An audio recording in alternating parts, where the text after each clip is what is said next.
Classic era server clusters are on the rise, and I'm sure you've all heard rumors of a Classic Fresh or a Psalm 2 coming in the near future. But this makes me wonder, why vanilla? And why now?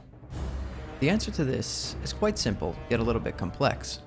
I'm going to do my best to explain the situation, but to be honest, this topic will always be an intriguing phenomenon in the WoW community.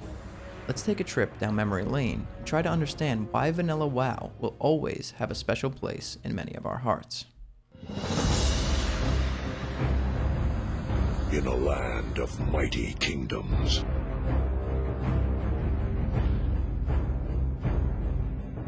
new threats emerge.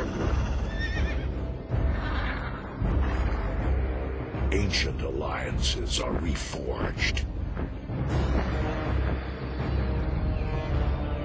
and an unexplored world awaits.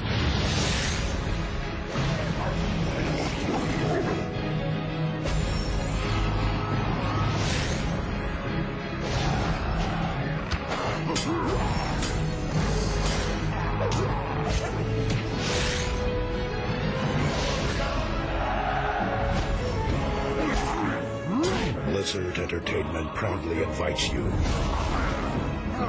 to experience Warcraft from a whole new perspective.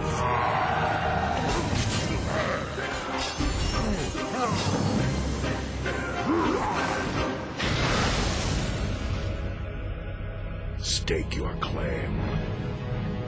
Live the legend.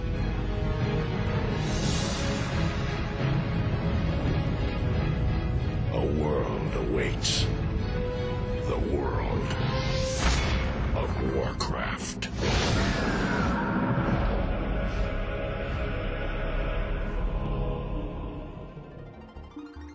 World of Warcraft was first released on November 23, 2004. Many of us who still play today were in high school at the time or even younger. It truly was a different period in time. There were no smartphones, no YouTube, no Twitch, and everyone ate fruit roll-ups or Dunkaroos as a snack when they got home from school. It was a much simpler time in general. The internet had just started taking off, and the average person spent most of their time online watching Newgrounds videos or downloading music illegally from Kazaa or LimeWire. We of course still played video games back then, but we were playing our GameCubes, Xboxes, and learning how to score with hookers in Grand Theft Auto San Andreas. We spent our weekends, Friday nights, and summers playing split-screen Halo on our friends' couches, running around in Blood Gulch blasting each other with rocket launchers. This was the extent of our multiplayer gaming experience at the time. We had a few online multiplayer games at the time, like SOCOM on the PlayStation 2, and of course Halo 2 on the Xbox, but then something changed. World of Warcraft had launched. WoW initially launched at a time when most people had either just convinced their parents to get a home PC, or even built their very first gaming PC. Dial-up internet through AOL at speeds of 34 kilobytes per second was still the most common way to access the internet, and DSL was a huge step above that, coming in at a whopping 861 kilobytes per second. Internet speeds of just 10 megabytes per second were non-existent at the time, so the idea of being able to log into a game where the world was always alive even after you logged off was such a crazy thing for most of us to understand. There were other games that offered this at the time, like EverQuest, but none of them hit the mainstream like World of Warcraft. People began purchasing the game, creating their characters, and logging into the world for the first time. Now keep in mind that this was a time where most add-ons were non-existent, so the world of Azeroth was just one big mystery that players were leveling up in, exploring for the first time. Think back to the first character you ever created in World of Warcraft.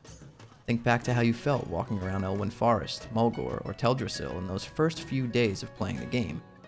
The sights, the sounds, the enemies, and the mystery around every corner are what started getting people hooked. It was an experience unlike anything that most of us had ever had before. The dopamine rush of leveling up, increasing our character's stats, equipping new armor, and learning new abilities that had new animations tied to them gave you a constant sense of progression and adventure unlike any other.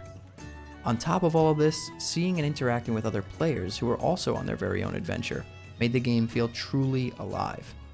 The game forced you to group up with and communicate with other players to complete elite level quests or to clear dungeons with bosses that yielded powerful loot, like weapons and armor that you would then be able to equip and make your character even stronger while you were out in the world on your adventure to level 60. These first impressions and experiences that we had during our first few months, or even the first year of playing the game, became imprinted in our DNA in some ways. World of Warcraft had become an extension of who most people that played it were at the time, and no one realized in the moment, but the truest form of nostalgia was being created. As players progressed their characters through the various zones while leveling up, they would have experiences with other players or even NPCs that most of them surprisingly still remember to this day, almost 20 years later. Now it's hard to comprehend this, but it's remarkable that people had experiences in a fictional world 20 years ago sitting at their computer in the dark that were so interesting or so exhilarating that they left lasting impressions in their psyche. I'm sure many of you watching this right now can think back to playing the original vanilla version of World of Warcraft and remember something hilarious or interesting that happened while you were drinking your Dr. Pepper or cocaine energy drink while either PvPing or raiding on a Friday night. That leads me into my next segment, raiding. Raiding in Vanilla WoW was truly an amazing concept. You and 39 of your guildmates would hop into voice comms for the night and attempt to clear massive dungeons that were called raids in an attempt to defeat all bosses and receive the highest tier loot available for your characters.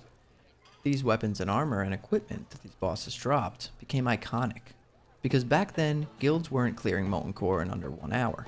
It took hours and hours, and sometimes multiple nights per week for hours on end. So when you saw a warrior running towards you with Bone Reaper's Edge in your Warsong Gulch, you knew he meant business. Or when you saw a rogue standing near the Stormwind Fountain wearing the full Bloodfang set, you immediately wanted to reroll a rogue, just to be able to look as awesome as they did.